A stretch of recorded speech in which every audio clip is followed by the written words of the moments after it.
welcome to the Jiu-Jitsu podcast. My name is Stacy. I'm a Jiu-Jitsu and this is my podcast. For today's episode, you are going to hear the amazing interview that I did with Samantha Hattlestad. She's training to be a professional competitor. She was the 2022 World Masters champion. She's a Jiu-Jitsu purple belt and trains at Gracie Barra, Ottawa. And she really does offer some amazing insights. And because she's also a leader at her Gracie Barra school, and she also is a purple belt, she does have lots of experience, then she can offer more of an insight into what does it mean to be that upper belt? What does it mean to be a leader in the school? And so I think that this is going to be a really great experience for everybody listening as well. I do need to let you know that during the editing process, I realized that there was some volume issues with the audio track that I had. I think it was my microphone. I was set too loudly. So when you hear me talking, you might hear that my voice comes through louder than Sam's. So I did try to even that out so I wasn't blasting out people's eardrums. So I apologize if there are some waves in the volume of the track, but I did try to even them out. I really hope that you guys are able to adapt to the volume and that you're able to listen to the conversation, because it really, really is an amazing conversation. And I do feel like I need to add a little bit of a disclaimer / warning, is that Sam does talk about some experiences that she went through, which are probably not suitable for children. Nothing graphic is explained, but I think maybe this would be a good one for adults to preview before listening to it for the first time in the car with the kids. So, just FYI. All right, without further ado, here is Samantha Hattlestad. Thank you so much for being here. I'm so excited to chat. Thank you so much for having me. It's wonderful to be a guest on your podcast. Thank you. Would you please introduce yourself for the podcast audience? Yes, my name is Samantha Hattlestad. I am a purple belt. I'm on Team Gracie Barra, and I've been training for about 4 years now. Wow. Awesome. Yeah. So the big question, how did you get started in jiu-jitsu? Oh boy. So this is, and since we're on a podcast, I guess I'll give you the long form answer. Yeah, of course. You can say as much or as little as you want. Okay. So from the time I was a little girl, I always wanted to play sports. It's just something in my DNA. And, because of who my father was, I just was never allowed. And, he didn't want to spend the money, and we were homeschooled, and things were rough. It's definitely really hard for me because, I had an abusive father and never would let us do anything. Sports wise, we were homeschooled, kind of cut off from the world. But what I did know is one of the things I wanted to do more than anything in the world was play sports and just be athletic. And I left home and this is a short form of a much longer story, but I've been on my own since I was 16 years old, and I worked full time while I finished high school and tried to make it on my own and help support my younger siblings. I was in Wisconsin. That's where I grew up. And then I, still, not doing anything athletic. And then I made the decision to move to Denver, Colorado. I took $200 and booked a ticket. And I had an aunt out there that I didn't know. And I moved out there and started working. And eventually I started running. So I was like, I don't know what I'm going to do, but I should probably get in shape. So I started doing that. And I ended up boxing first, and I had a horrible experience at a gym. And so that's a whole other story for another day. But and then I started bodybuilding, and I actually continued bodybuilding and won a bunch of stuff doing that. And then I was like, I really didn't like the industry. It's very conceited. There's like a dark underbelly about it that a lot of people don't know. And the crowd really wasn't for me in bodybuilding, but I love the discipline. I love how regimented I was, and I love how strong I got. And I was like, you know what? Like, it's hard because I didn't know most sports you have to be playing since you're a child to have any shot at being great at. And so I'm like, well, boxing, bodybuilding, I'm like, I can do that stuff. And then I went and tried judo at Denver Judo, and they have a great thing going there. And I loved it. Like, as soon as I stepped on the mat, I was like, it was weird. It was like, this is part of who I am. I just connected with it, and it's hard to even explain. Like, this is what I'm supposed to do, especially when we did the sparring on the ground, newaza, I think is what they call it. And then things in my life changed, and I ended up moving to Canada. And, I started school, university, and, I'm like, okay, well, whenever I get time, I'm going to start Brazilian Jiu Jitsu because I knew that was more the grappling heavy side. Judo is great, but I'm like, I want to grapple. And so then I actually started, that's how I started my Jiu Jitsu journey. I started 2 weeks before the first lockdown, ironically. And,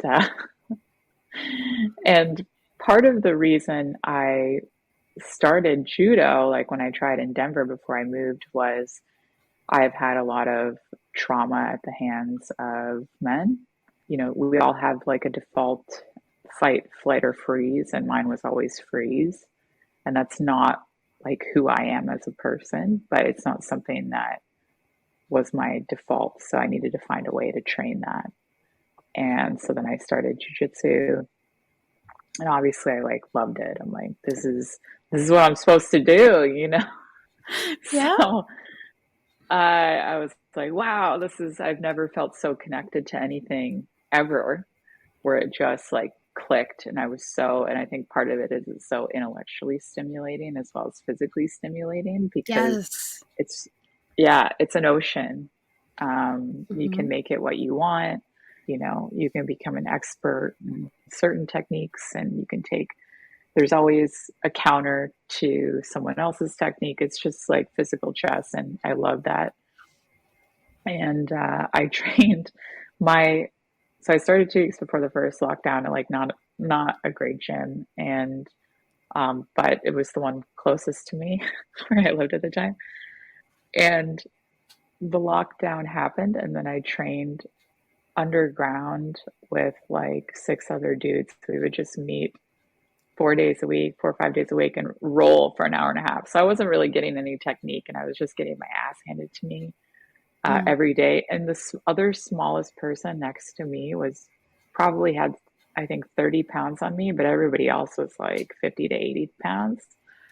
Oh, So, and it gets even better. We were training it was like a gym above an auto shop, and there was no AC during the summer. So it oh, was almost oh 100 degrees in no. there too. So that Oh, was like, oh no. I Oh got no. fast tracked. Yeah, yeah, yeah. So my white belt time, like I that was the fire there. And then I actually trained at a few other gyms before I found Gracie Baja. None of them quite fit, but I started competing as a white belt in probably, let's see, 6 months in to doing jujitsu, and I never stopped until now. And I joined Gracie Baja.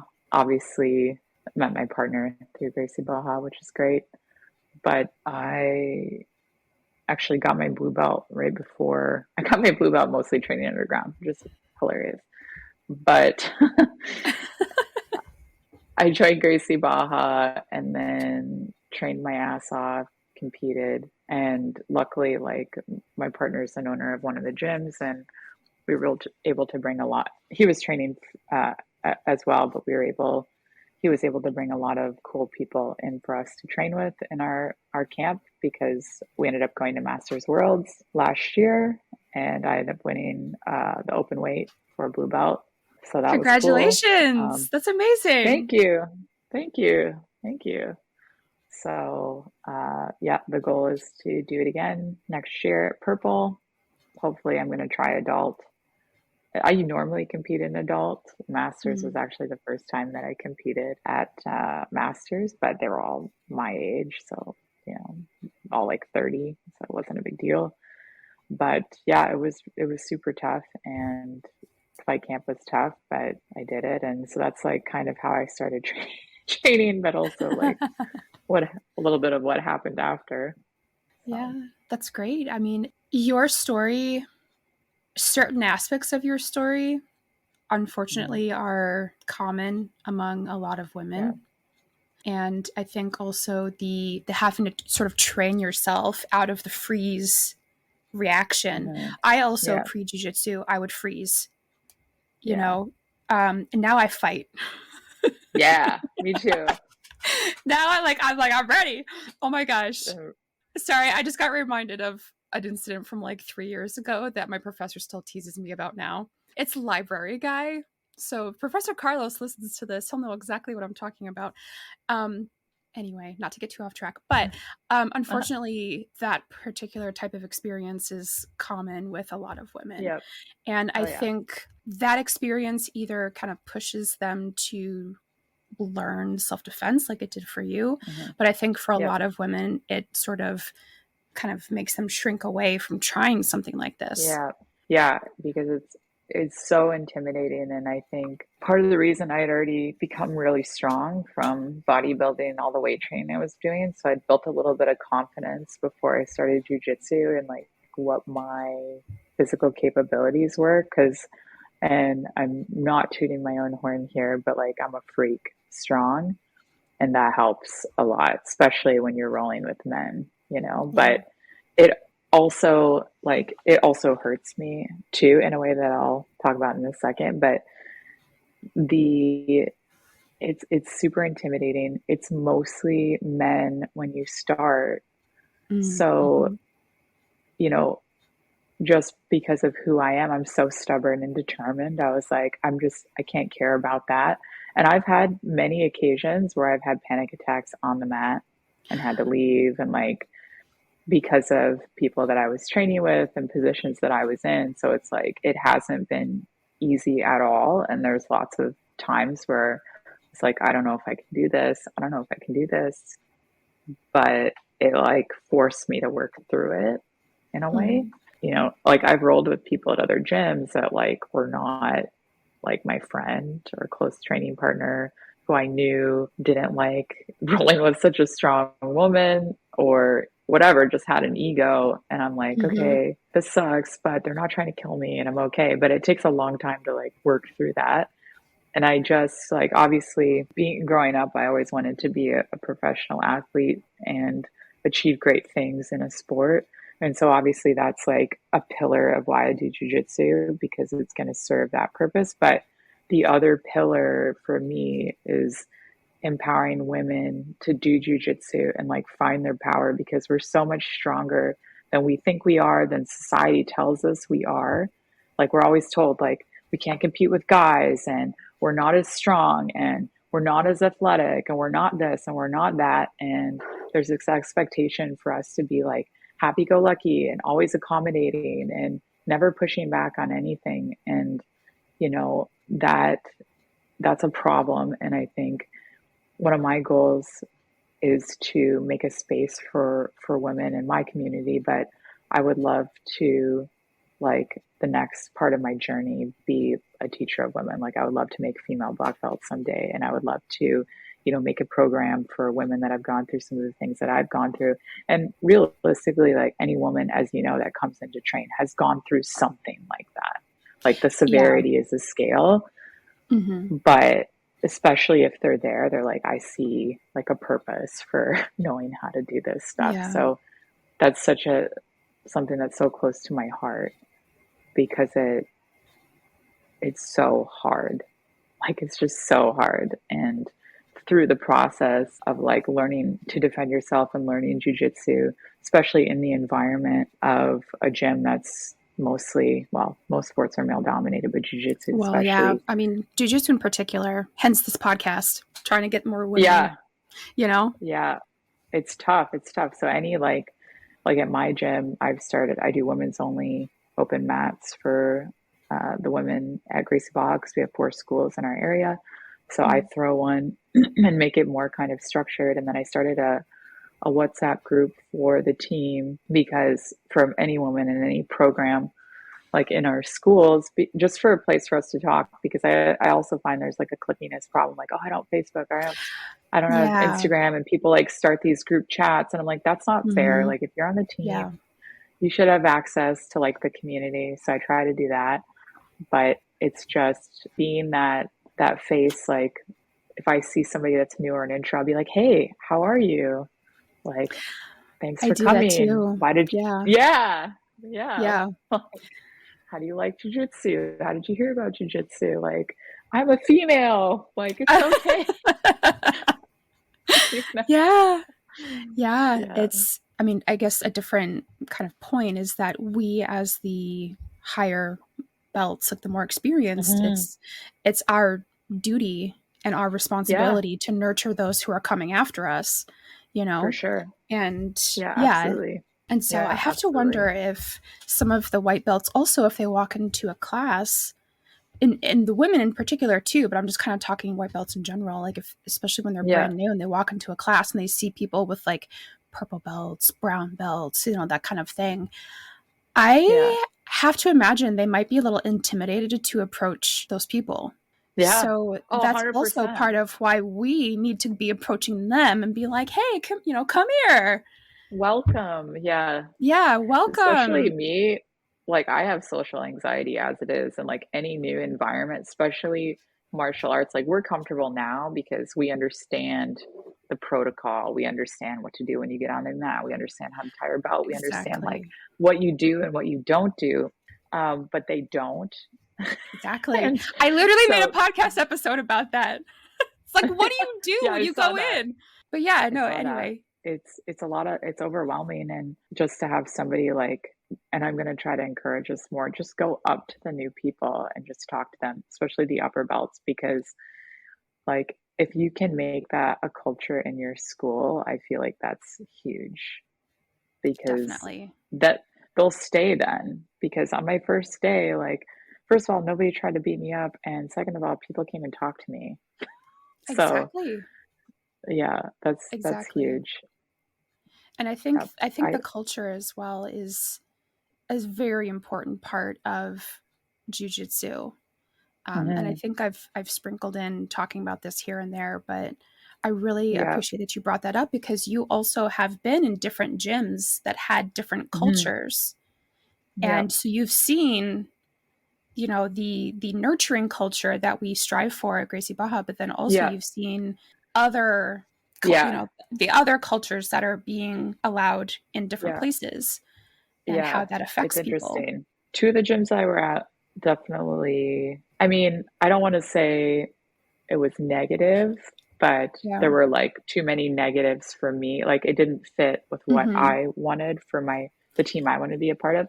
And then one of the gyms I was at was actually really good, but with my goals at the time, like they were just getting started. And Hmm. I had heard a lot about Gracie Baja and I just wanted to try. But this gym that I was at, one of the owners is female. And so that really helped with their culture because she started to grow like a really good, like fundamentals, women's only class. Mm. And that's huge. Like that's the point I was going to say next. Like I think one of the biggest issues in jujitsu today is the lack of female leadership, the lack of females in decision making roles, like owners of the gym, because males decide everything and they see things through their lens. And that I've seen that that's a problem. And I've seen it actually. be a like cause problems. Yeah. Well, It's and you tough, and I I think. were chatting before recording about Hmm. kind of the lack of female representation in Hmm. the sport in particular. And we mentioned like, well, I'm sure the women are out there, but we just Yeah, where are they? Like, I don't know where you yeah, where are are. they? Yeah, So I I think that because you and I a lot of yeah, the times are the only women in our classes, yeah, yeah, it's and so yeah, when you're consistently not seeing anyone else, and then also yeah, like social medias and stuff, and like you were literally just saying, like there's no or hardly any, I don't know where they are, female gym leaders, school yeah, owners, like females in leadership. It's like, well, where are you? So yeah, that's and also a huge reason of why I wanted to start this podcast in the first place was like yeah, find the women and bring them together yeah, and like yeah. point each other in these I just think directions. I think part of the issue is that obviously like things are multifactorial, right? It's very Mm-hmm. rarely one single cause, but if you think about it, like jujitsu is relatively new, right? So, and obviously it was geared towards men, and but just because of what it is, like fighting, yes, like that's been, a man's thing historically. And so it takes a while to get a black belt, right? And now we have more female black belts than ever, which is really good because that's how it happens. Like guys get black belts and some of them go and start schools, and that's how you start a school. But now I think the tide will slowly start to change because jiu-jitsu is becoming more mainstream. More women are starting to join. We're behind, of course, because we're just, Yeah. you know, behind. But I think it'll take more women like us having these conversations. It'll take, women inviting other women to join jujitsu and making it a safe space and supporting each other, which is huge. And I think also more, like just naturally, more women will start to hopefully open schools. I know myself and my partner, he wants to like eventually sell his shares in some of the schools and us just have a school, which will be really Mm-hmm. nice because it'll be owned by both of us. And so I think that will just help with bringing women into the program. And the main gym that I train at, there is a number of females that train there, which is nice because some of our classes are really big. So we'll have 50 or 60 people in a class, and maybe Wow. like 6 or 7 of them are female. So again, still like small, but like that's not nothing. It's the comp Yeah. training that we need to work on, but Yeah. yeah. Well, speaking of comp training, would you like to talk about your experiences as a female competitor? Yeah, sure. I love it. I love training hard, and that this last week I've been more the nail than the hammer, but ultimately that just represents an opportunity to get better. And the room that I train with is really tough. Like it'll be more than half purple, brown, black belts, and then some blue belts and a few white belts sprinkled in there. And there's some really high level people that train with us, which is good. It's what you want. But it's honestly like a lot of, a lot of times when you're training really hard for like training for worlds, we had 90-minute comp training like four times a week minimum, sometimes 5 times a week. And I I tell myself like if I don't feel like crying, I probably didn't train hard enough. And so like that's what it feels like. And I do, it's hard because I do love it, but at the same time, like it's hard and jujitsu is really hard. And like you have some weeks where you're like, I'm actually getting worse. Like I actually feel like I'm getting worse. I Like the more felt I like do that too. jujitsu, yeah, Now, I everyone don't goes think through that's it. true, but that's how it No, feels, you that's how know. it feels. Yeah, yeah, yeah. That's how it feels 90 for sure. minutes of comp training 5 days a week, that's I know really intense. On that's top really of regular intense. training, oh my gosh, that's Yeah, yeah. really intense. We would sometimes do the PM classes too. Yeah, it was. Granted, you can only do that for so long. So our fight camp was probably 8 weeks leading up to Worlds. Me and my partner. My partner Mhm. is a second degree black belt, European champion. He's been, really supportive, and we were able to bring some really cool people in to train with us, which was great. Octavio Souza, Hamlo Bahal, Tiago Barros. I think that really helped as well. And yeah, it's good to have support around you, because especially if you work full time, like you just work and compete, or sorry, work and train, Hmm. and that's your life. So like, luckily for me, I'm more introverted, and my socializing is at the gym anyways, so I'm not like leaving behind a bunch of friends. you know. But yeah, it's good that my partner has been really supportive and helping me make a plan, and he competes too, so he understands what it is, what it's like, and what it takes, and he's been competing for a long time, Yeah. so it's good. It's good. Now, like, It's what are it's your tough though. goals? Like, what are your goals with competition? Yeah, it's a good question. So, basically, be a world champion as much as possible, and as many times as I can, from now till black belt. Obviously, now that I'm purple, the game changes a bit because there's less of a margin between purple and black. So the plan for next year is to, if we can, do pans, do adult worlds, and do masters worlds. I'm going to specialize, like keep in the gi for now. I have competed a bit in no gi, but it's not really my focus. And I think that eventually, after I've won more world titles in the gi, then I'll switch to doing some no gi. Because if you look at all the highest level people, they all started specializing in the gi, like Musumeci, Marigali, Fiona Davies, Kendall Rusing. Like their journey is like gi, gi, gi, gi, gi. And then now black belt at the highest echelon. I mean, Fiona has won worlds 2 years in a row now, but also won worlds, or maybe it was pans, one of them in no gi as well. For me, I'm specializing in the gi, and the idea is to try to win a world title at every belt.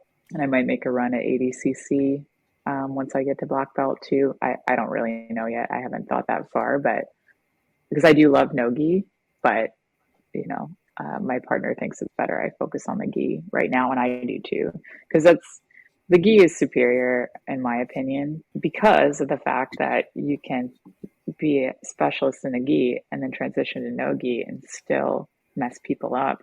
But you can't do no gi and then go in the gi and do anything.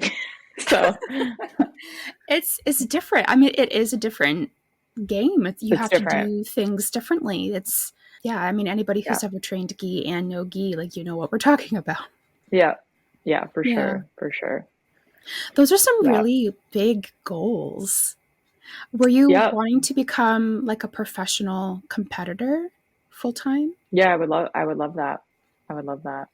That's ultimately the goal. I have a lot of goals. Obviously, I'm running a company right now and co-owner of a company, and that's a lot. And honestly, like it's really really hard to balance everything. I've been burning the candle at both ends, and I've been sick on and off basically since Worlds. Like in Worlds last year, I came out with some nasty injuries, and then Oh, um, yeah, I sprained my MCL in my first match and ended up fighting 7 that day total, oh and man. sprained my ankle on my 5th match, and then I couldn't train when I came back. Like I could barely walk the next day, and then luckily I didn't tear it, just like very small little tears, but not a full tear. And I couldn't train really for 6 7 weeks, and then I came back to training for like a month, and then I sprained my other MCL and my other knee training. So it's been like that. Plus, I've been sick every 6 weeks. It's like Mhm. it's just been, and trying to build a company at the same time. I think it's just been a lot going on. So me and my partner have made a game plan of how we're going to kind of approach like the balance of training and work, because it's tough. But I actually at Worlds ended up losing my weight and then registering for the open weight and then winning open weight, and that was one of the harder days. Well, definitely my hardest day competing for sure, because I worked so hard to get there. And then I'm running through people like first match points, second match submission, third match points. I'm just running through people. And then I get to my fourth match. And so this is semifinals. So I ended up taking bronze. And she was like super intimidating. So that was my first problem. I'm 5'3" and she had to have been like 5'10". Oh. And really good because I'd seen her before. And Mm-hmm. um, no problem. Like I get out there, I swept her right away. But Mm-hmm. then I came up and she put a diamond lock on me. And this is one thing that's really important is like to train these bad positions because if you're not in them enough when you get in them in competition, you're going to be It. screwed Mm-hmm. because the adrenaline, like this is Jiu-Jitsu Con, okay? So Jiu-Jitsu Con and Masters Worlds, for people that haven't been there, there's 28 mats, there's an expo. It's a dull roar. Like you can't even walk between the mats and the bleachers, like because there's so many people, you have to walk around. Like it's huge. There's people everywhere. Already I'm on alert because I'm really introverted and this is a lot of like it's a lot of stimulation for me. And then you're Mm-hmm. competing and then there's just screaming everywhere and the adrenaline that's going on because like I'm competing at Worlds. So and then so she put me in like diamond lock position. So she didn't have a triangle, but she was locked diamond and I had one arm in. Mm-hmm. And what I needed to do was turn my body the other way, but I turned it the wrong way and I got arm locked. So it was a very, very dumb mistake. But I couldn't even hear Nick, my partner, coaching me because I was in a panic. Mm-hmm. So it was over and I'm bawling, like I'm just devastated. I'm crushed. I like feel like I got hit by a truck and I cried for about 40 minutes. And then it took me that long to mentally turn it around. And I went and Mm-hmm. got a burrito because I hadn't eaten because I'm like that close on weight that I just like eat donuts Mm-hmm. after I weigh in. Because IBJJF, you weigh in an hour before, 30 minutes before you fight. So there's no real weight cuts. Yeah. And then I went and registered for open weight and the girl that won my division got knocked out first round. My first match was with the weight class below me world champ, and I beat her. And then I won open weight by some miracle. And I like open weight is fighting for people out there that don't know. You're fighting all the people that placed in the podium from each weight division. So Mm-hmm. technically it's supposed to be harder Mm-hmm. and it was very hard. I was hoping the girl that beat me signed up, but she didn't actually sign up for open weight, so I was bummed about that. But she did watch and actually like gave me a hug after, which was really, really Oh. sweet. She's very, very sweet. She stuck around and watched and then like gave me a hug when I came out. So it was really, really Oh. good. We stayed Yeah. connected.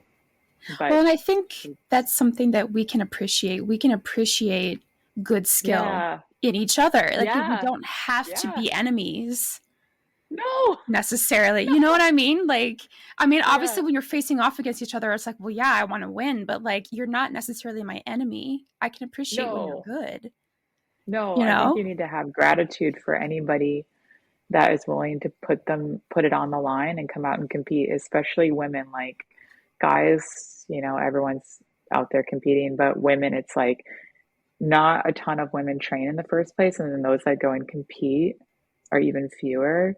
Like me, I'm Mm-hmm. very business like if I have to break your arm to win because you're not happy, and I will. Like I will do it. And then I will cry with you after. Like I'm that serious. Like I don't care. But I'm so grateful to anyone who comes and competes, any woman who comes and competes, like, and I hate like bad sportsmanship. Like, give them a hug after. This is hard. Like, they came out there and laid it on the line with you, even if they beat you. Like, be grateful that they're even there in the first place because if women didn't come out to compete, like, I wouldn't get to compete. So, like, and she was absolutely lovely. So, yeah, there has to be a separation there for sure. But it was a day. Would you say that many people are able to do that? Kind of separate the emotions of the match from how they view the other person as a person? Not everyone. I think Yeah. women are probably better at it because we don't by default have as much ego and Mm. there is so few of us, but yeah, it's tough.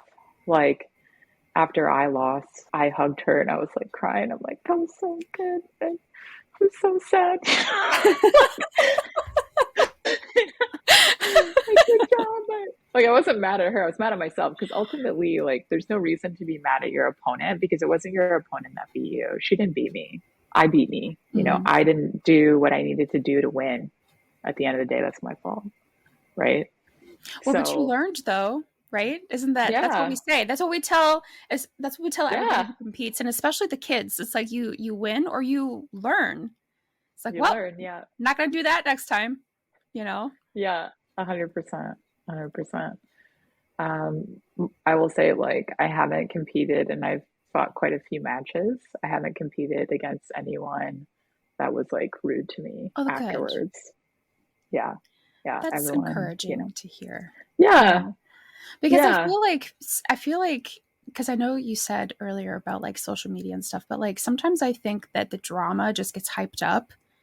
But in real Yeah. life, I would say that's very minimal. Like I think in real life, it's more how you described. Like, you Mhm. hug and you shake hands and you say Yeah. congratulations and stuff like that, and then Mhm. you kind of go back to your own drawing board and you Yeah. take your experience and you're like, okay, well, I did this and like she countered with that and like I need to, whatever, defend that and you Yep. know. Yeah. Yeah, I think for the most part, that's true. I obviously, and it depends on what you're talking about. Like Brazilian Jiu-Jitsu in general is better than like MMA because MMA has kind of become with these different polarizing figures, like kind of taking the script from pro wrestling to Mm, create the story of drama, which I get it, it sells, but it's not my favorite. Like I think it's important to have like a personality, but in jujitsu, you don't see it as much, but you're starting to see it a little bit now. Like, I know there is too a lot of, especially in MMA, where it's like, this is a personality because I'm trying to make money. And I don't completely fault them for that because they're not paid enough, period, anyways. So it's like, if I'm going to get sponsorships and make money off fighting, I'm literally putting myself in like severe danger every time I go out there. I don't necessarily blame them for that, but I do appreciate Brazilian Jiu Jitsu and that in general, it's like people are pretty respectful yeah. Well, I mean, it's for the the most gentle part. art, we Right.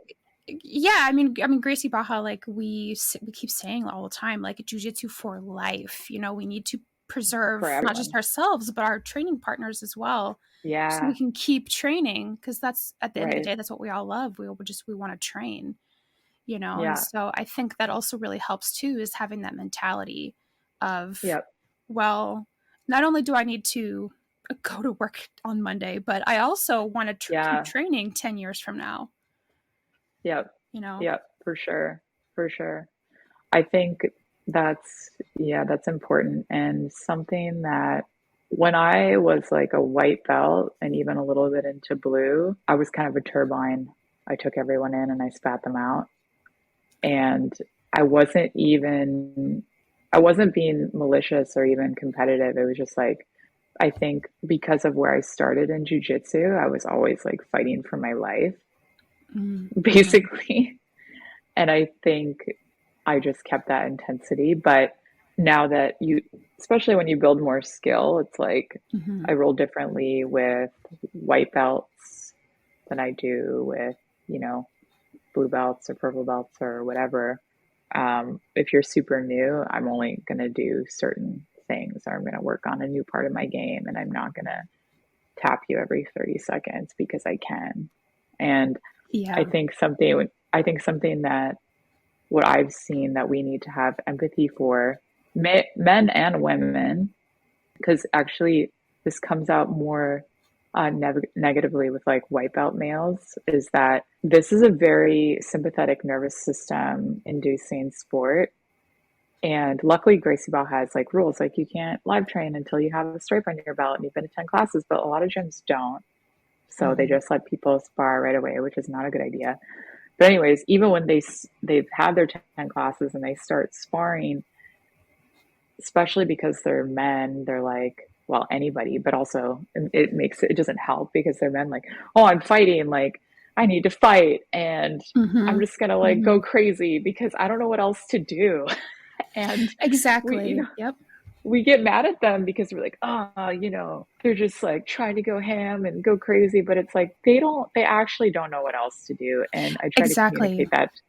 Yeah, they don't know what else to do and they think that's what they're supposed to do. And they don't have the technical knowledge or the experience to be like, oh, maybe I shouldn't crush this blue belt woman that I'm 60 pounds more than. Because a lot of them are not malicious. They're not like, I'm going to Yeah. show her who's boss. They're just like, I'm in like a milder state of fight or flight and I'm Mm-hmm. sparring right now and I don't really understand the rules completely yet.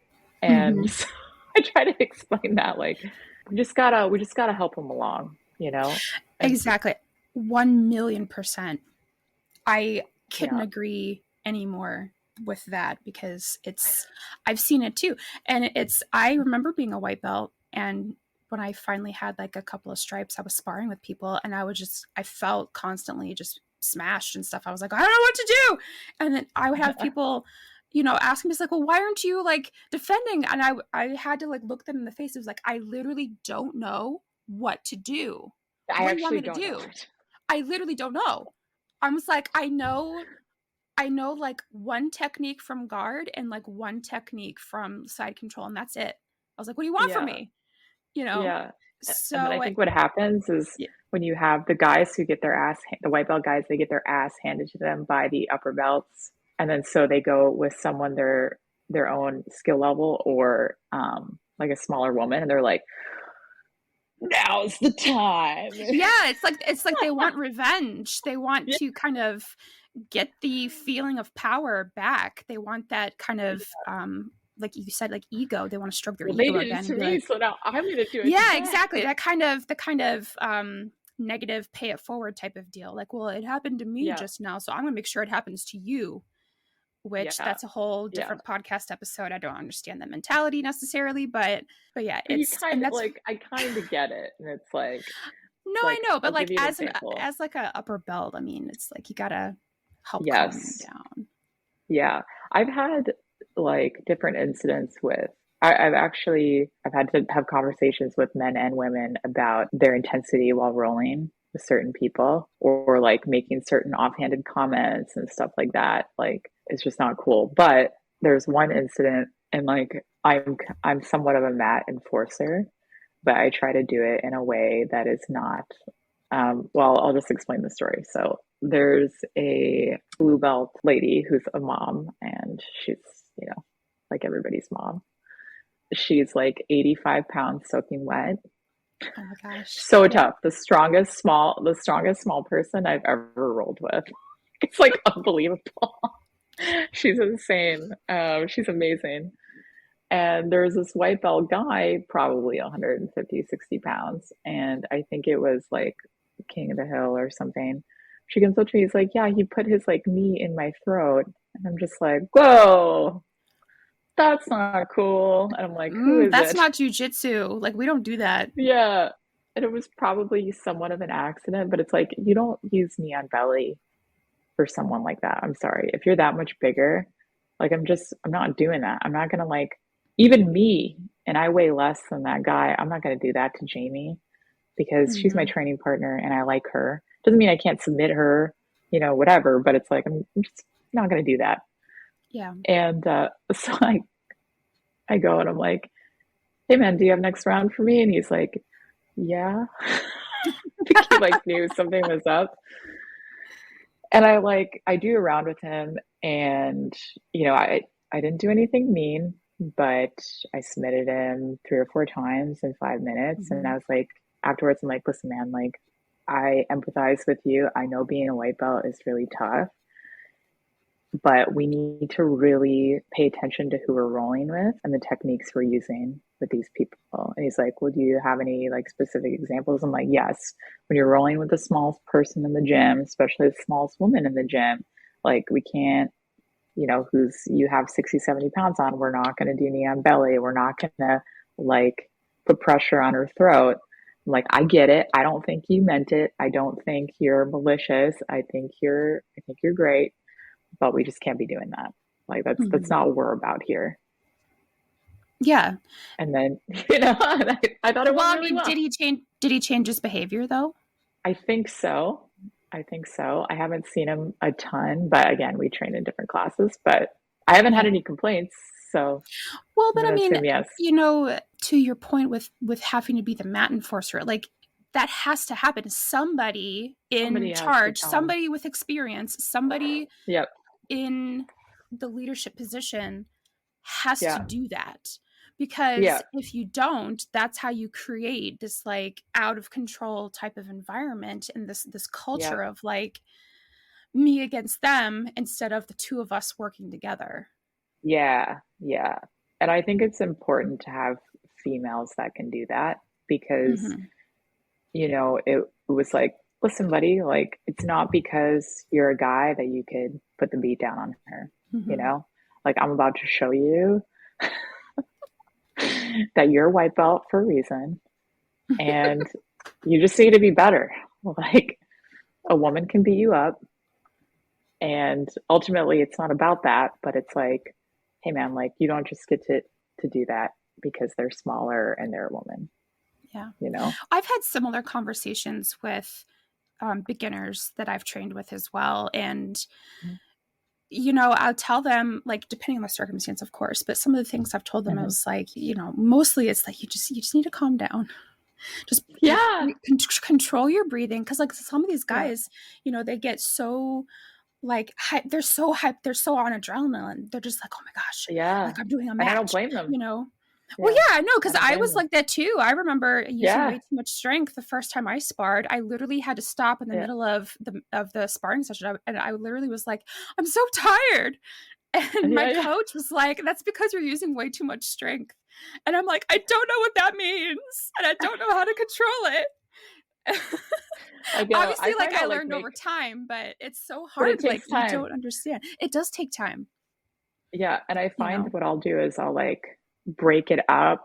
Like if I feel someone, especially a white belt, is like going too crazy, I'll like make a joke like while training. So it's like, oh, like we're not actually trying to kill each other. Like we're just having fun here. And so I'll Yeah, like stop, make a joke or be like, hey, like I know you're trying to do this. I'll like give them a tip to like help them out. Be like, hey, like do this instead when I do this. Or I'll be like, oh my God, I didn't expect you to move that quickly. Like I'm just like joking. So they're like, they like immediately like, oh, we're just playing games here, Like I don't need to freak out.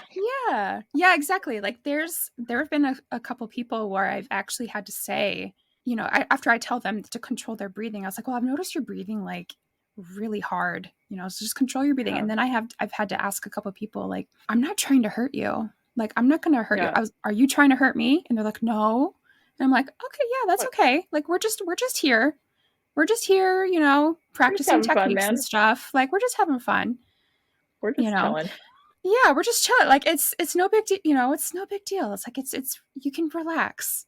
Like I'm not Yeah. going to hurt you. You don't want to hurt me either. Like we're just here as training partners. Like Yeah. it's all right. Yeah. And then Yeah, also for depending on sure. the person I'm training with, especially if they're like a zero stripe white belt, Hmm. I will kind of preface the training and by asking them, I was like, okay, would you like to practice the technique from today? Yes. Yes. And usually they're Yes. just like, yeah, because I don't remember half of it. I'm like, okay, that's fine. And like, I'm totally fine with them doing that. And then sometimes if they have a Yeah. couple stripes, I just defend. I just kind of like, Yeah. I don't want to say like sit there, but like, I just kind of am very Play like, I'm just guard. going to let you do. Yeah. I'm, Work I'm, on your I'm on the ground passing most of the or time. Like, and I let them try to work on whatever they can work on.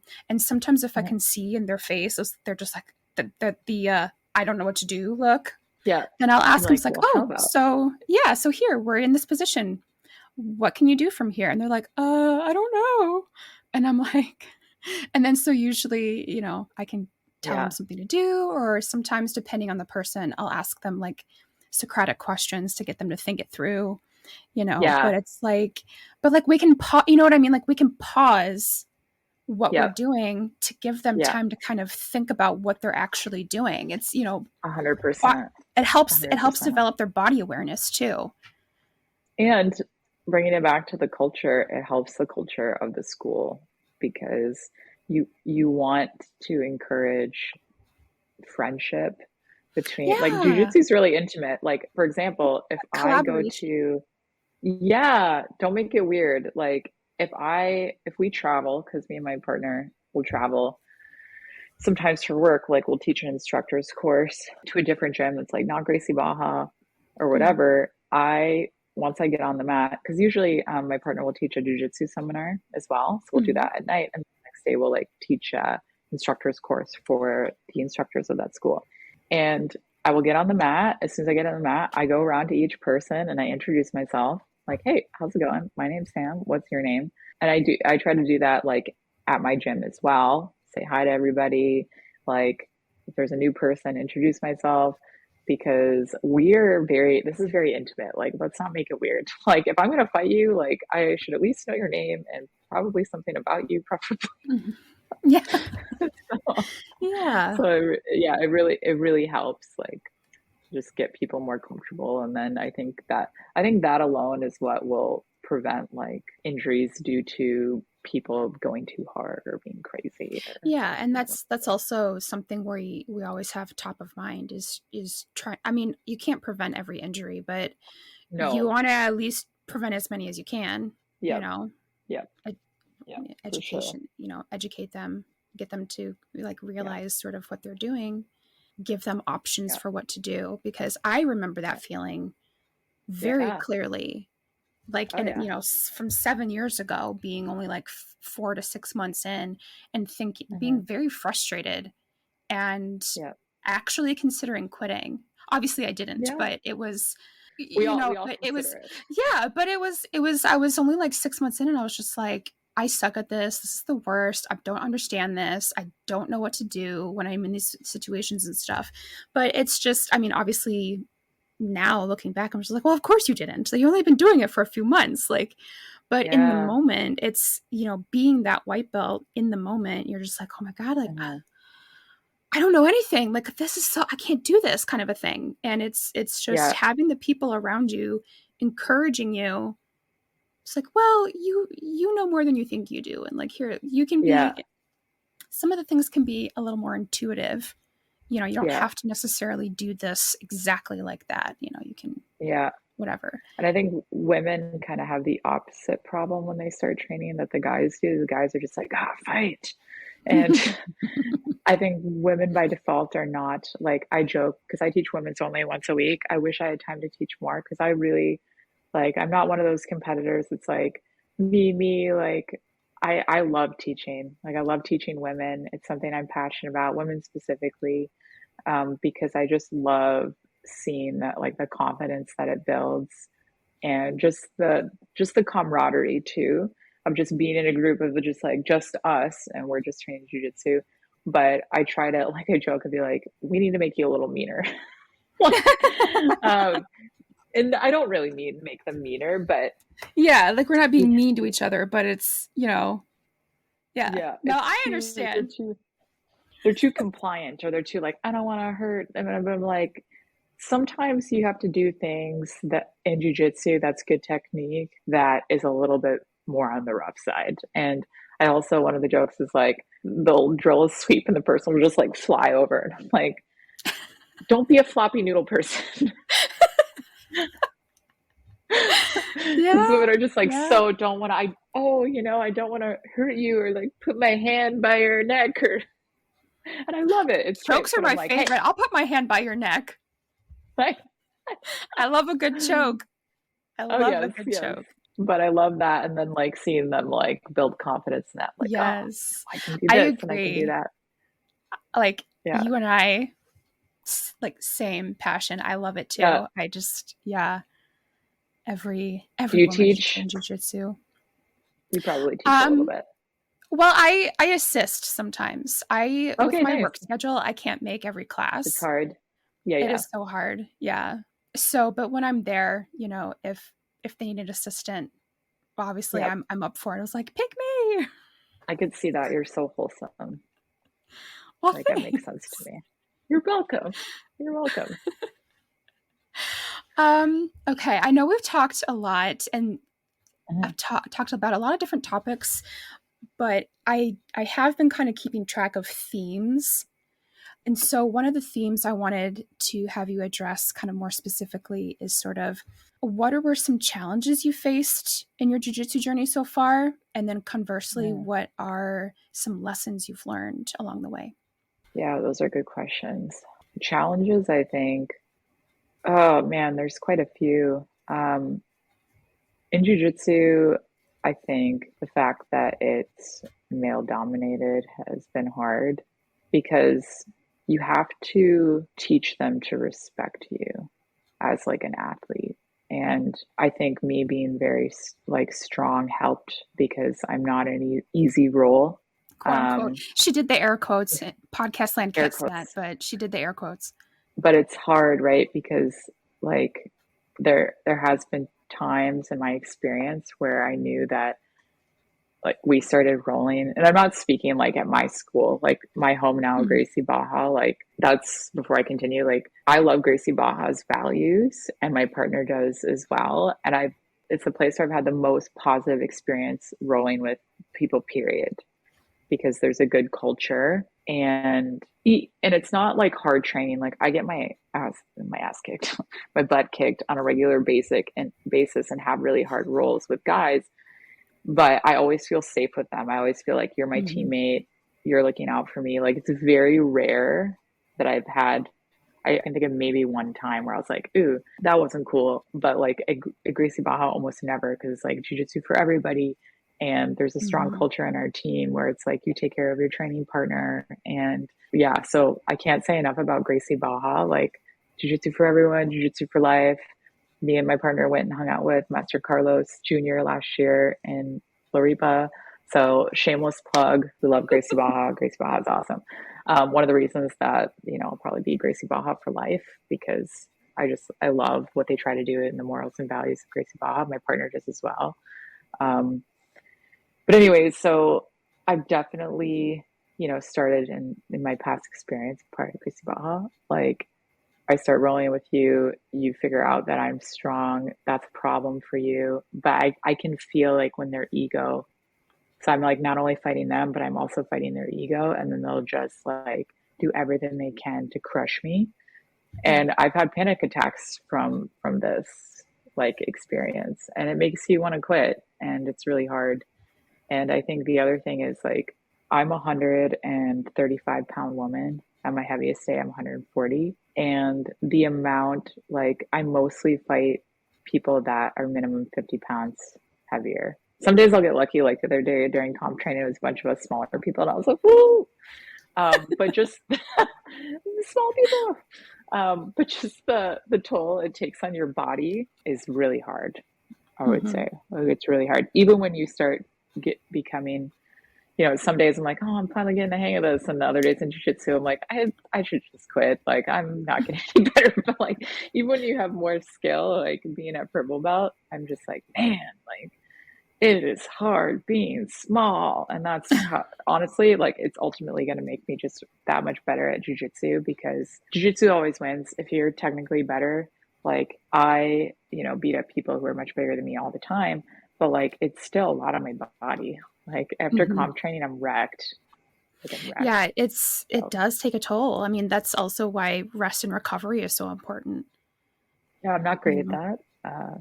Yeah, nutrition. so yeah, yeah, I'm not great at that, but I think yeah, that's been the main thing is like it being so male dominated, it being hard on your body, and also just like I feel like for whatever reason, and I'm trying really hard to fix to like make this better, but we women just don't talk enough in general, but like also in jujitsu.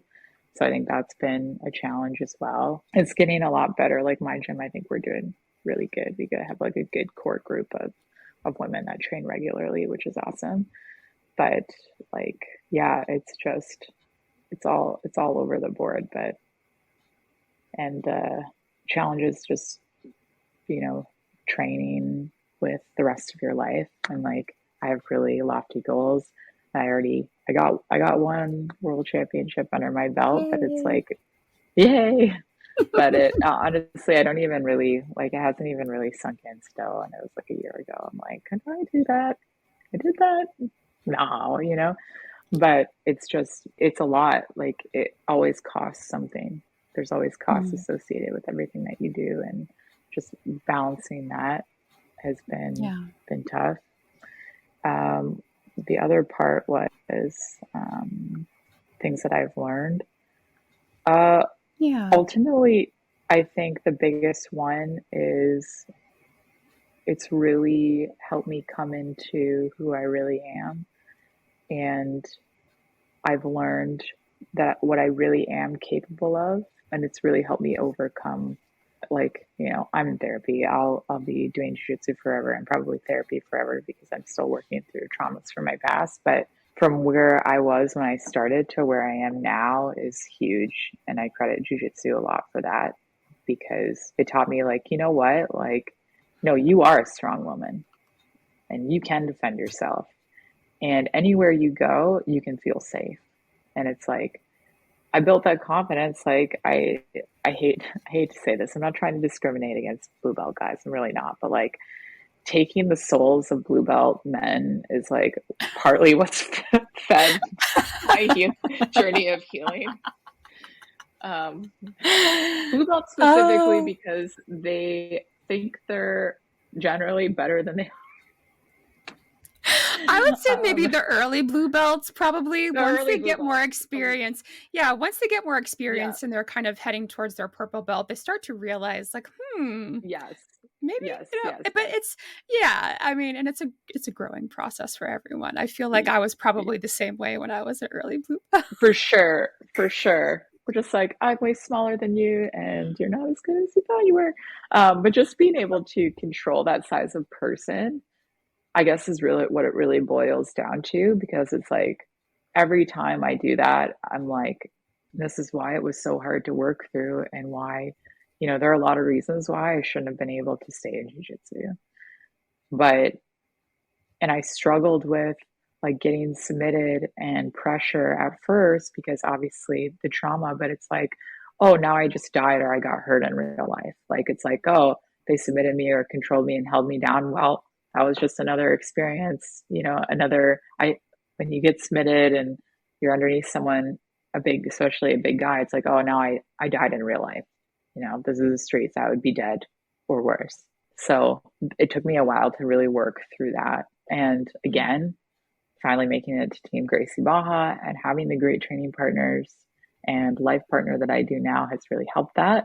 But that was one of my biggest challenges, but also learning experiences because now I'm like, I have that confidence and I have that on most days belief in myself that I know I can handle any situation in the real world. So I think for any woman out there that's gone through a similar experience, you are stronger than you think you are. And anything you think you can do, you can do.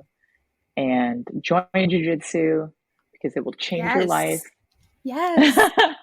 It will change your life and empower you. And not just in the gym, but for me, it's like learning to say no to people. No, I don't want to spend time with you.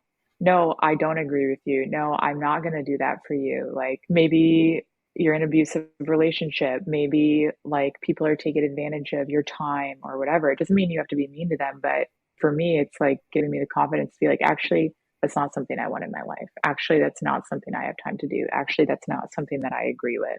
And it's crazy that that's translated not just physically. And I don't know if this is similar to you for you, but your ability to establish boundaries in your life gets better. Oh, 100%. That's what happened with me too.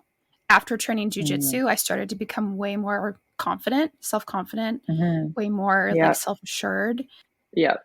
And it helped me train my fight, flight, or freeze or fawn response.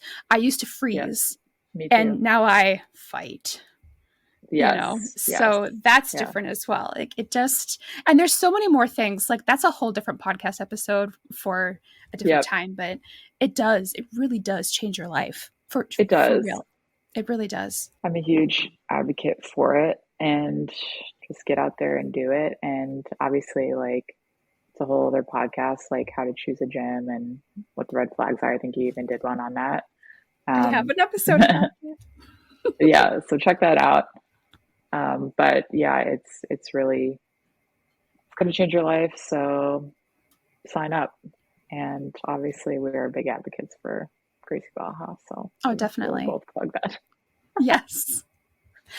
Sam, where can people find you on social media? People can find me on Instagram. My Instagram is Insanity BJJ, like insanity, but Sam, because my name is Sam, or Sam Battlestar. On Facebook, I'm Sam Hattlestad. The reason that I'm Sam Battlestar on Instagram is because that's what Microsoft Word wants to correct my real last name to. And I was like, that's awesome. I'm going to use that. So. That is the best mistake. Like turn, I know. I'm like, like that is the best.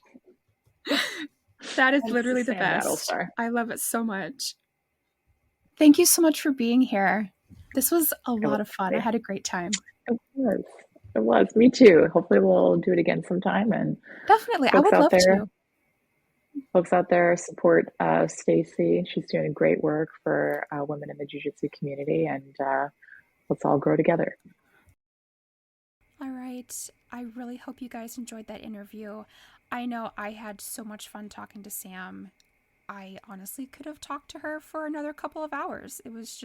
I just had a great time.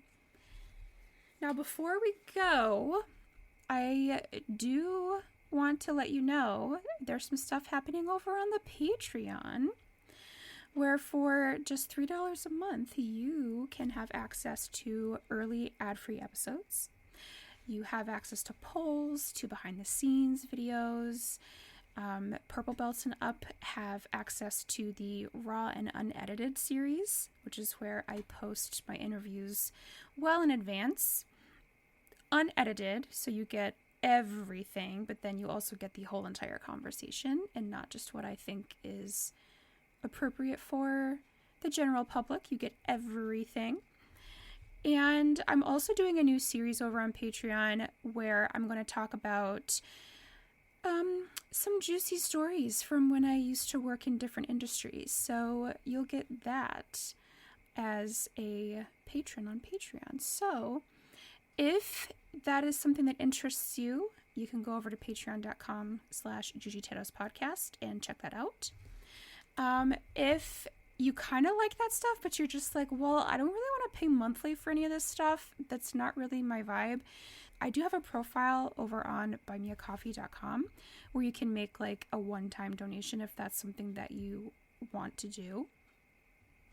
If you don't want to do any of that, then the biggest support you guys can do for me is just to listen to the episodes, share them with your friends, talk about them, spread the word, and just help more people find the podcast. And, I really appreciate everyone's support. Oh, speaking of Patreon, thank you so much to my patron on Patreon, Ann Foster. She is the host of Vulgar History Podcast. And I will link all of that in the show notes below so you guys can go visit her. And, so I'll have links to Sam and her Instagram and Facebook profiles. Also, she has a profile on Smooth Comp, so I'll link that too. And then Ann Foster, my wonderful patron on Patreon. And then all the other places where you can find me. So, yeah, this was great. I'm really excited for this season, and I can't wait for the next one. See you then.